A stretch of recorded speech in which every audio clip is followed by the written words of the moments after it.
بسم اللہ الرحمن الرحیم، السلام علیکم۔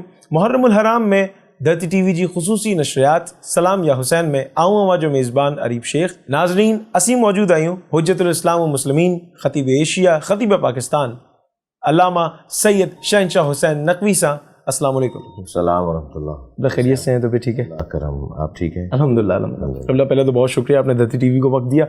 اچھا یہ بتائیے گا کہ کون سے وہ ایسے اعمال ہیں جو دوسرے مہینوں میں ہم نہیں کر پاتے، وہ پریکٹس میں نہیں رکھ پاتے، لیکن محرم میں ہمیں کرنے چاہیے؟ بسم اللہ الرحمن الرحیم وبہ نستعین وہو خیر الناصر و معین۔ آپ کے لیے دعا گو ہوں، آپ کے چینل کے لیے، تمام وہ افراد جو اس پروگرام کو ریکارڈ کرنے میں مصروف ہیں، اور جو آپ کا ادارہ ہے۔ محرم ایک وہ مہینہ ہے کہ جس مہینے کو اللہ نے حرمتوں والا اور احترام والا مہینہ قرار دیا ہے۔ اس مہینے میں زمانہ جاہلیت میں بھی جنگیں نہیں ہوا کرتی تھیں، اور اسلام نے بھی اسے محرم قرار دیا ہے، محرم الحرام۔ پورا نام اس مہینے کا ہے محرم الحرام، جس میں حرمتیں ہیں، احترام ہیں، اور احترام ماضی میں کسی بھی عنوان سے رہا ہو، لیکن سن 61 ہجری کے بعد یہ احترام بنام حسین ہو گیا، اور اب اس مہینے کا احترام امام حسین علیہ السلام کے حوالے سے کیا جائے گا۔ اس مہینے میں جو اعمال انجام دینے کے ہیں وہ وہی عمل کہ جو ماہ مبارک رمضان میں اور شب قدر میں افضل ترین عمل قرار دیا گیا ہے، اور وہ ہے علمی مذاکرہ، وہ ہے اپنا علم بڑھانا، یعنی تفکر اور سوچ اور فکر میں ایک لمحہ گزارنا 70 سال کی عبادات سے افضل ہے۔ وہ جو ایک لمحہ تفکر میں گزرتا ہے، تفکر جس کا محور اللہ ہو، تفکر جس کا محور قرآن ہو، تفکر جس کا محور اپنی اصلاح ہو، تو وہ جو تفکر ہے، وہ جو فکر ہے، وہ جو سوچ میں انسان جاتا ہے، وہ جیسے ماہ مبارک رمضان اور شب قدر میں سب سے افضل ہے، اسی طرح وہ محرم میں بھی ایک ایک لمحے کی فکر۔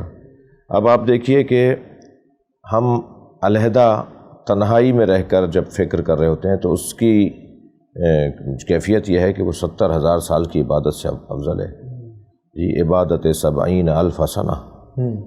اور محرم میں یہ ہوتا ہے کہ ہر جگہ مجلس ہو رہی ہے، ہر جگہ حسین علیہ السلام کے نام پر اجتماع ہو رہا ہے، اور خطیب، ذاکر، واعظ، وہ کسی بھی مسلک کا ہو، وہ حضرت حسین علیہ السلام کے نام پر فکر بانٹ رہا ہوتا ہے، اچھی باتوں کو عام کر رہا ہوتا ہے۔ تو اس مہینے میں افضل ترین عمل بہترین علمی معیار کو بڑھانا ہے، یہ اس مہینے کا بہتر عمل ہے۔ سبحان اللہ۔ اگر یہ بتائیے گا کہ ایک جگہ آپ نے امام حسین کا ذکر کیا، ایک جگہ 72 لوگ ہیں، تنہا لوگ ہیں، اور ایک طرف ہزاروں کا، کئی جگہ لاکھوں کا لشکر ہے جو ان کے اوپر ٹوٹ پڑتا ہے۔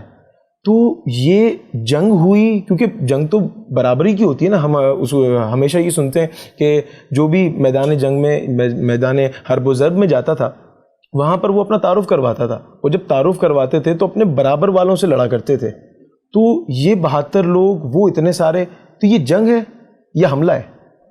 دیکھیے، یہ الفاظ کا ایک عنوان ہے جو آپ قرار دے رہے ہیں۔ پہلی بات تو یہ ذہن میں رہے کہ ایک سوچ ہوتی ہے جو کافر کی اور طاغوت کی اور استعمار کی ہوتی ہے، یعنی وہ ایک سوچ کا حامل ہے۔ طاغوت ایک سوچ کا شکار ہے، کافر ایک سوچ کا شکار ہے۔ ایک سوچ یہ ہوتی ہے کہ مثلا 5 آدمی 50,000 آدمی کے خلاف اگر کھڑے ہیں تو یہ باغی ہے، یہ سوچا جاتا ہے۔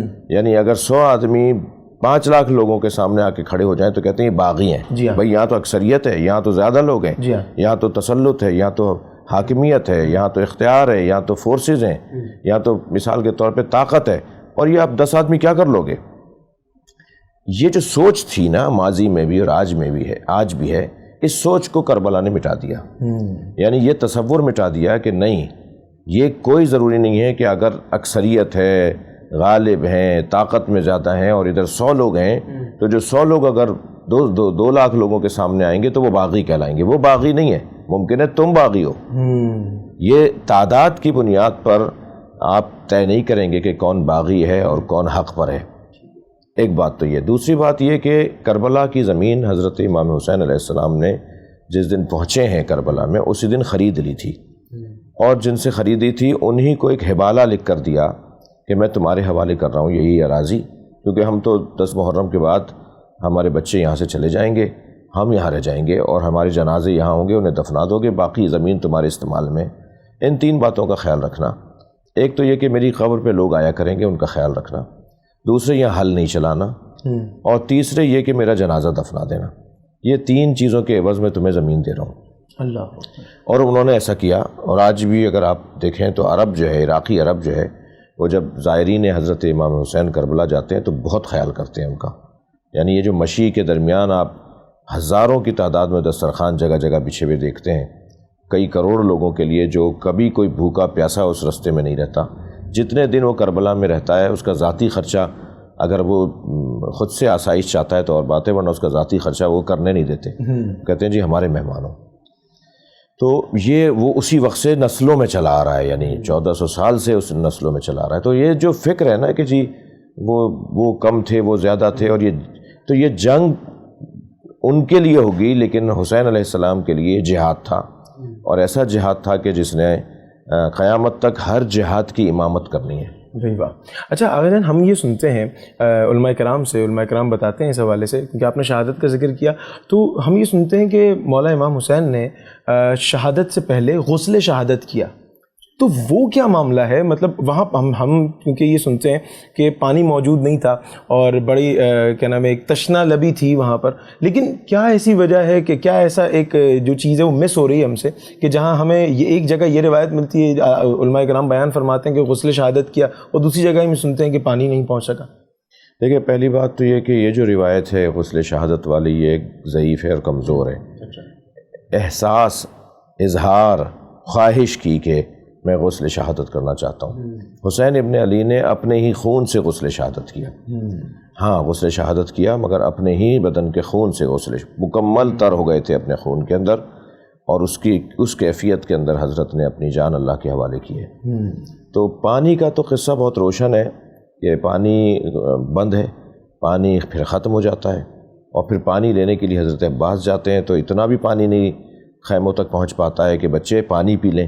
مشق لے کے گئے تھے نا، اس میں کتنا پانی آتا، بچے اتنی تعداد میں تھے، بیویاں اتنی تعداد میں تھیں، ایک مشق پہلے ہی کم تھی، لیکن ایک ایک گھونٹ ملتا سب کو، وہ جو ایک ایک گھونٹ پانی سب کو ملتا وہ بھی نہیں پہنچنے دیا، اور رستے میں حضرت عباس کو شہید کر دیا۔ تو پانی کے سے غسل کرنا اور ہے، اور غسل کی خواہش اور غسل کی نیت کرنا اور ہے، اور اپنے ہی خون میں ڈوب کر اللہ کی بارگاہ میں پہنچ جانا، یہ ایک اور تصویر بنتی ہے۔ اچھا آغا جان، ویسے ہمارا عقیدہ مضبوط ہے اور ہم اس چیز کو خود بھی سمجھتے ہیں، خود بھی مانتے ہیں اس چیز کو، میں ہمیشہ اکثر آپ سے بھی ذکر کرتا ہوں اس کا کہ اپنی گزر رہی ہے آرام و چین سے، کھانا حسن سے ملتا ہے، پانی حسین سے، تو ہمیں تو ان کے وسیلے سے ملتا ہے، لیکن ایک جو کچھ لوگ ہیں وہ یہ سوال کرتے ہیں، اگر جیسے مجھے پتہ ہے، فار ایگزامپل مجھے پتہ ہے کہ میں دوسرے شہر جاؤں گا اور مجھے مار دیا جائے گا، اور کوئی پرٹیکولر شخص، میں اگر وہاں دوسرے شہر جاؤں تو پھر میں کسی اپنے ساتھ سپاہی لے کر جاؤں گا، گارڈز لے کر جاؤں گا، یا ارادہ ترک کروں گا۔ مولا کو پتہ تھا کہ جب میں جاؤں گا وہاں پر اور مجھے وہاں پر شہید کر دیا جائے گا، میرے جو اہل و عیال ہیں ان کے ساتھ اس طرح کا رویہ رکھا جائے گا، تو کیا معاذ اللہ یہ خودکشی نہیں ہے؟ خودکشی کی زمرے میں نہیں آئے گا؟ جی، پہلی بات تو میں آپ سے عرض کروں کہ ہلاکت، شہادت اور مشقت یہ الفاظ ہیں جنہیں سمجھنے کی ضرورت ہے۔ ہلاکت اور ہے، شہادت اور ہے، رخصت اور ہے، عزیمت اور ہے۔ یہ جو کربلا کا واقعہ ہے یہ وہی انداز ہے کہ جو حضرت ابراہیم اپنے بچے کو اور اپنی زوجہ کو ایسی جگہ پہ چھوڑ کے جا رہے ہیں جہاں کوئی نہ پانی ہے، نہ کوئی سایہ ہے، نہ کوئی زندگی کے آثار ہیں، نہ کوئی آبادی ہے۔ ایسا ہی ہے، غیر ذی زر، قرآن مجید نے مکے کو غیر ذی زر کہا ہے، یعنی جہاں پر حیات کے آثار ہی نہیں تھے۔ حکم آتا ہے، اونٹ روکتے ہیں، سواری سے اپنے چھوٹے سے بچے کو، دودھ پیتا بچہ ہے، اسے اپنی زوجہ کو، دونوں کو چھوڑ کے اونٹ پہ بیٹھ کے حضرت ابراہیم چلے جاتے ہیں۔ حضرت ہاجرہ بھی نہیں پوچھتی کہ آپ کہاں جا رہے ہیں، کیوں جا رہے ہیں، اور اگر بتاتے ہیں تو اس پہ راضی ہو جاتی ہیں۔ ایسی جگہ پہ چھوڑ کے چلے گئے۔ کیا کہے گا قرآن کے اس واقعے کو وہ سوچ رکھنے والا جو امام حسین کے بارے میں یہ سوچ رکھتا ہو کہ یہ ہلاکت تھی یا یہ خودکشی تھی، کہ کیا کر کے جا رہے ہیں؟ اپنے ساتھ تو پھر بھی انسان کا کوئی نہ کوئی جواز نکل آ جائے گا، کسی اور کے ساتھ، اپنے بچوں کے ساتھ آپ یہ کیا کر رہے ہیں؟ مقصد تھا ایک بہت بڑا، ہدف تھا ایک بہت بڑا، کچھ دکھانا تھا، اللہ کے ارادوں کا حصہ تھا، اللہ کے منصوبوں کا حصہ تھا، اللہ چاہتا تھا کہ کچھ اس کے ساتھ جوڑوں میں چیزوں کو۔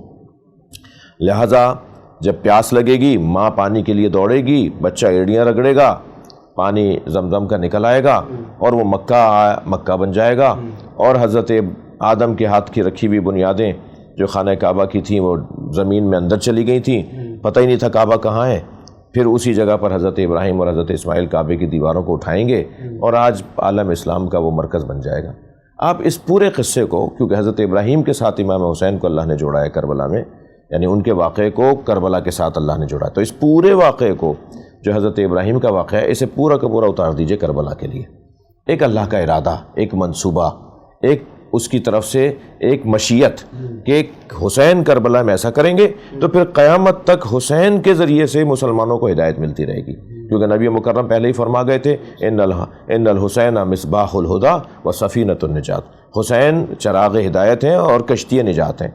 نبی نے اپنے نواسے کے لیے کہا نا کہ چراغ ہدایت ہے، میرا حسین چراغ ہدایت ہے اور کشتی نجات ہے، تو ہم اس چراغ ہدایت سے روشنی لے رہے ہیں، اس کشتی نجات سے، اس کے ذکر کے ذریعے نجات کا رستہ اور نجات کی طرف بڑھ رہے ہیں۔ واہ سبحان اللہ۔ اچھا آقا جان، ہوتا یہ ہے کہ ہم ہمیشہ ہی سنتے ہیں جب عزاداری ہوتی ہے، جب امام حسین کا ذکر ہوتا ہے تو بیوی اپنے مظلوم بیٹے کا پرسہ لینے آتی ہیں، اپنے بچوں کا پرسہ لینے آتی ہیں، بی بی فاطمہ الزہرا سلام اللہ علیہا، تو برہنہ ہو کر جب ماتم داری کی جاتی ہے، اس حوالے سے کہہ گئے کہ کیونکہ دیکھیں اگر میرے محلے کی خاتون آتی ہے کوئی اور میں بغیر شرٹ کے ہوں، بغیر ٹی شرٹ کے ہوں، تو میں کوشش کروں گا پہلی فرصت میں وہ پہنوں۔ ہم عام خاتون کا، عام ایک گھر کی لڑکی کا اتنا احترام کر رہے ہوتے ہیں، اور بیوی کے سامنے اس طریقے سے جانا یہ کیسا ہے؟ دیکھیے عزاداری میں کچھ چیزیں ایسی ہیں جن کی اصلاح کی ضرورت ہے، جنہیں بہتر کرنے کی ضرورت ہے، اور پہلے سے بہتر ہوئی بھی ہے۔ یعنی اگر ہم نے اس وقت میں بھی، ہم سے پہلے جو دو اساتذہ تھے، بزرگ تھے، علماء تھے، انہوں نے وہ ایک خاص ڈنڈا چلایا ہوتا اور ایک خاص جارحانہ انداز اپنایا ہوتا تو اس سے اصلاح تو ہوتی نہیں، فساد اور ہو جاتا۔ تو آہستہ آہستہ بہت سی چیزوں کی ہم نے اصلاح کی ہے، مجھ جیسے لوگوں نے، ہم خطیبوں نے، ہم مدرسوں کے اور باقاعدہ تعلیم جنہوں نے مدرسوں میں دیکھی ہے، ان لوگوں نے بہت سی چیزوں کی طرف عوام کو توجہ دلائی ہے، تو بہتری تو آئی ہے۔ ان میں سے ایک چیز جسے بہتر کرنا ہے وہ یہی موضوع ہے، اور یہ بھی پہلے سے بہتر ہوا ہے۔ یعنی آپ کو اگر اب آپ دیکھیں اور پرانی تصویریں اور پرانی ویڈیوز نکالیں تو بہت فرق ہے اس والے مسئلے کے اندر۔ تو میں آپ کے توسط سے بھی کہوں گا کہ کچھ چیزیں ایسی ہیں جن کی اصلاح کرنی ہے، ان میں سے ایک چیز یہ بھی ہے۔ اچھا غنن، یہ جو جلوس نکالے جاتے ہیں، ان جلوس کا مقصد لوگوں کو اویئر کرنا ہوتا ہے نا، لوگوں کو بتانا ہوتا ہے کہ بھئی ہم یہ کرنے جا رہے ہیں، مطلب ایک تبلیغ کا ذریعہ ہے۔ تو جتنا پروٹوکول ہوتا ہے، جتنا جو ہے باؤنڈریز لگی ہوئی ہوتی ہیں، تو جو اور لوگ ہیں وہ تو نہیں آ پاتے قریب، اس حوالے سے کیا؟ اس کا تو یہ تو مسئلہ ہمارا ہے ہی نہیں۔ ہم نے کبھی مطالبہ نہیں کیا کہ آپ مارکیٹیں بند کر دیں، آپ رستے بند کر دیں، آپ دکانیں بند کر دیں، لوگوں کا کاروبار بند کر دیں، ہم نے کبھی مطالبہ نہیں کیا، بلکہ ہم تو کہتے ہیں کھول دیں۔ میرے اپنے بچپن میں، ہم خیرپور ہمارا بچپن گزرا، اب بھی ہم خیرپور میں، ہمارا گھر ہے خیرپور کا ہوں میں، اور میرا تعلق آبائی شہر میرا خیرپور ہے، اور دوسرا وطن میرا کراچی ہے۔ انسان کے دو وطن ہو سکتے ہیں، نبی مکرم کے دو وطن تھے، مکہ اور مدینہ۔ ہم یہاں بھی اپنا وطن قرار دے سکتے ہیں اور اپنا ایک اور شہر بھی۔ تو ہمارے اپنے بچپن میں ساری دکانیں کھلی ہوتی تھیں، مارکیٹیں کھلی ہوتی تھیں، جلوس گزر رہا ہوتا تھا، تقریریں ہو رہی تھیں، نوحہ ماتم ہو رہا ہوتا تھا، اور جو لوگ چاہتے تھے دکان میں خریداری کرنا، ہاں عاشور کے دن 9 محرم کو تو کیونکہ کاروبار مکروہ ہے اور لین دین مکروہ ہے، اس لیے اس دن تو بند ہوتا تھا بازار، وہ خود سے لوگ بند کرتے تھے، اور کراچی میں بھی ایسے ہی تھا اور شہروں میں بھی ایسے ہی تھا۔ یہ ہم نے نہیں بند کروائے، ہماری طرف سے بالکل کلیئر بات ہے۔ میں غیر ذمہ دار، اپنی قوم کا غیر ذمہ دار نہیں ہوں، یہ تو نہیں کہوں گا میں ذمہ دار ہوں، شخصیات موجود ہیں، مگر میں غیر ذمہ دار نہیں ہوں۔ ہم علنی طور پہ کہہ چکے ہیں بار بار، اور آج آپ کے پروگرام میں بھی کہہ رہا ہوں کہ ہمارا مطالبہ نہیں ہے کہ بازار بند کریں۔ ہوا یہ کہ جب دہشت گردی اور ٹارگٹ کلنگ شروع ہوئی اور کچھ لوگوں نے اس طرح کی تقریریں کی کہ مار ڈالو ان کو، یہ واجب القتل ہیں، یہ فلاں ہیں، تو پھر کچھ بیچارے کم پڑھے لکھے لوگ، جنونی لوگوں نے اس پہ عمل بھی کرنا شروع کر دیا، اور عمل ہوا تو شہادتیں ہونے لگی، نقصان ہونے لگا۔ اس کے تدارک انتظامیہ نے یہ جانا کہ رستوں کو بند کیا جائے، دکانوں کو بند کیا جائے، تو ہونا تو یہ چاہیے کہ فسادیوں کو پکڑا جاتا، لیکن بہرحال شاید یہی رستہ تھا اور یہی طریقہ تھا جو اپنایا گیا۔ اور بعض جگہ تو پھر یہ والی باتیں ہوئیں کہ جی ان کے جلوسوں کو یہاں سے شفٹ کر دیا جائے. تو ہم نے مختلف چینلوں پہ بھی کہا, مذاکرات میں بھی کہا, میٹنگز میں بھی کہا کہ جلوس بھائی پرانے ہیں, جو چیز پرانی ہے نا وہ رہتی ہے, تم بعد میں آؤ, تم اپنا کچھ اور انتظام کرو. اور پھر یہ کس نے ضمانت دی ہے کہ جہاں ہمیں روٹ دیا جائے گا, جہاں ہمیں جلوس نکالنے کے لیے رستہ دیا جائے گا, وہاں مارکیٹیں نہیں بنیں گی, وہاں پھر شہر نہیں بنیں گے, پھر تم 50 سال بعد پھر کہو گے کہ یہاں مارکیٹیں بن گئی ہیں اور شہر بس گئے, اب ان کو کہیں اور بھیج دو. تو یہ اس کی کون ضمانت دے گا؟ تو یہاں پر بھی جہاں آج مارکیٹیں بنی ہوئی ہیں, ان مارکیٹوں سے زیادہ تر جگہوں سے پہلے جلوس کے رستے تھے یہ. یعنی آپ راولپنڈی والا سانحہ لے لیجئے, وہ جلوس ان مارکیٹوں سے پہلے کا ہے. اسی طرح آپ جو ہے وہ سندھ کے اور پنجاب کے بعض شہروں, اکثر شہروں میں لے لیجئے. تو ہماری طرف سے مطالبہ نہیں ہے, میں آپ کے توسط سے پھر کہہ رہا ہوں کہ حالات دوبارہ ویسے ہونے چاہیے. اور اور الحمدللہ ایسے ہی ہے, میں نے عرض کیا کہ سانحہ عاشورہ کے اندر جو شہادتیں ہوئیں کراچی کے اندر, اس میں 50 سے زیادہ شہیدوں میں برابر کی تعداد اہل سنت. اچھا یہ بتائیے گا, محرم الحرام صرف شیعوں کا ہے؟ کیونکہ میجورٹی جگہوں پر یہ ہوتا ہے کہ صرف اہل تشیع برادران ہی اتنا گریہ کر رہے ہوتے ہیں, اتنی چیزیں کر رہے ہوتے ہیں, سبیلے لگا رہے ہوتے ہیں. تو کیا صرف جو ہے وہ شیعوں سے منسلک کر دیا گیا محرم کو؟ نہیں, یہ تو شیعوں کی سعادت مندی ہے کہ اہل بیت کا ذکر کر رہے ہیں, ان کی یاد میں اپنے آپ کو مشغول کیے ہوئے ہیں. یہ تو شیعوں کی سعادت مندی ہے, مگر کسی کے لیے پابندی تو نہیں ہے. اور ایسا ہے کہ اہل سنت کے ہاں بھی اور حتی غیر مسلموں کے ہاں بھی امام حسین کی یاد میں اہتمام کیا جاتا ہے. لیکن جو میزبانی ہے, ظاہر ہے کیونکہ آپ نے اس پہ قربانیاں دی ہیں, اہل تشیع نے اس پہ قربانیاں دی ہیں اور یہاں تک بات کو لے کر آئیں, تو اس وقت میزبانی ان کے ہاتھ میں ہے. لیکن سب کو دعوت ہے, ہر شخص آ سکتا ہے, سب کو کرنا چاہیے. یعنی کربلا میں امام حسین کو کس نے مارا اس پر بحث ہو, اور کس نے ساتھ نہیں دیا اس پر بھی بحث ہونی چاہیے. تو ساتھ نہ دینے والے کی بھی اتنی ہی مذمت ہے جتنا مارنے والے کی مذمت ہے. وقت قلیل ہے, باتیں طویل ہیں, اور بہت زیادہ ایسے سوالات ہیں جو ہم کر سکتے ہیں علامہ صاحب سے. لیکن اگر ایک آخری سوال اور اس کے بعد بس زحمت تمام کروں گا.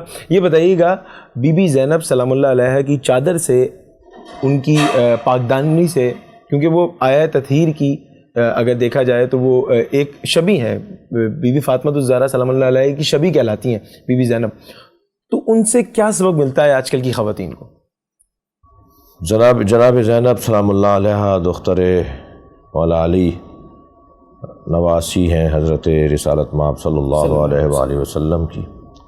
بی بی کی چادر اور بی بی کے عفت اور بی بی کی جو ایک مصیبت اور کیفیت ہے کربلا میں, اور آپ جو کربلا سے کوفہ و کوفہ سے شام گئی ہیں, اور آپ کے ساتھ جو اس ظلم ہوا ہے جس کا خود انہوں نے ایک مرثیے میں فرمایا کہ بناتوں کا سبایا, یا رسول اللہ آپ کی بیٹیوں کو اسیر بنایا ہے.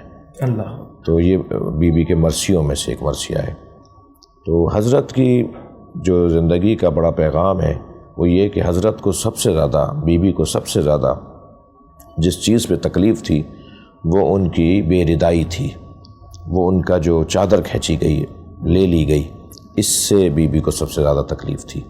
اور جب کبھی بھی آپ نے اس مصیبت کا اظہار کیا ہے, یعنی جب کبھی بھی مصیبت کا اظہار کیا تو واہ حجابہ کا نوحہ بلند کیا, ہائے میرا پردہ, ہائے میرا پردہ. تو پیغام خواتین کے لیے یہ ہے کہ جو جناب زینب کو یاد کرنے والی خواتین ہیں, اور سارے مسلمانوں کو جناب زینب کے اس کیفیت سے سبق لینا چاہیے کہ ہمیں اپنے پردوں کا, خواتین کو اپنے پردوں کا احساس ہونا چاہیے, اس کی حفاظت کرنی چاہیے. بہت شکریہ, بہت شکریہ. آغا جان, دھرتی ٹی وی